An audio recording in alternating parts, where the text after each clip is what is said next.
İnanclı xanımlar insanlara su paylayıblar da, silah paylamayıblar ki. Və yaxud da bizim jurnalistlər haqqın sözünü yazıblar da. Şəhid ailələrini gedib çəkilişlər ediblər, onların problemlərini işıqlandırıblar. Qazilərin problemlərini işıqlandırıblar. Xalqın problemlərini işıqlandırıblar. İlham Əliyevin korrupsiyasını ortaya qoyublar. Gedib bunlar kimisə evinə girib, evində hansısa bir şeyini oğurlamayıblar. Kimisə başqa cürə şərləməyiblər. Bunlar haqq sözü üstündə tutulan insanlardır. Ona görə də buradan yenə də deyirəm, Azərbaycan hökuməti azad et. Almaniyanın paytaxtı Berlində bir qrup siyasi mühacir Azərbaycanda həbs olunmuş 9 jurnalist və 6 nəfər inanclı qadının azadlığı üçün aksiya keçirib. Aksiya təşkilatçıları bildirib ki, məqsəd beynəlxalq ictimaiyyətin diqqətini bu həbslərə yönəltməkdir. Biri inanclı ola bilər, biri inansız ola bilər. Bunlar hamımız bizimdir. Bizim vətəndaşları. Mən də bir insan olaraq, bir vətəndaş olaraq mənim borcumdur, vəzifəmdir ki, bu əzizlərimizi müdafiə edeyim. Niyə? Səbəb budur ki, Meydan TV-nin işçisi olsun, Abzas Mediası olsun, Toplum TV-nin əməkdaşları olsun, istər Nardaran hadisələri, nəinki Nardaran hadisələri, Tərtər hadisələrindən tutquna, Gəncə hadisələrindən tutquna, Nardaran hadisələri, hələ bir sahə qalmayıb ki, o insanlar o sahədə rol almasınlar. İşıqlandırıblar, ictimaiyyətə çatdırıblar. Bugünkü gündə İlham Əliyevin xoşuna gəlmədi, Daxili İşlər Naziri Vilayət Evimizin xoşuna gəlmədi. Bu əzizlərimizi bu günlər şərlədilər, həbs edildilər. Biz də bugünkü gündə, biz bu hakimiyyətdən tələbimiz budur ki, dərhal qadınlar azad olunmalıdır. Təşkilatçı Orxan Ağayevin sözlərinə görə o və digər iştirakçılar aclıq aksiyasına başlayıblar.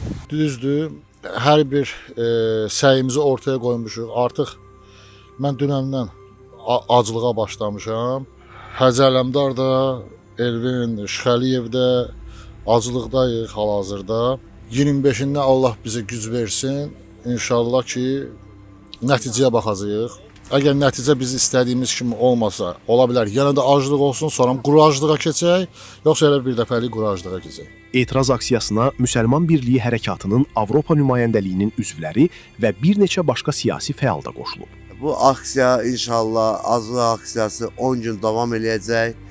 Allahın izni ilə bizim istəyirik ki, biz də bu aksiyada Allahın köməyi ilə bu dostlarımıza həmrəylik göstərək. Mən də bir fəal olaraq, hətta gözlənəli olmağıma baxmayaraq bu aksiyaya hər vəclə dəstək verməyimi özümə bir vətəndaşlıqdan əlavə bir qeyrət borcu kimi hesab edirəm ki, mənim boynumdadır. Mersin ofisinin qarşısında keçirilən aksiyanın iyunun 25-nədək davam etməsi planlaşdırılır.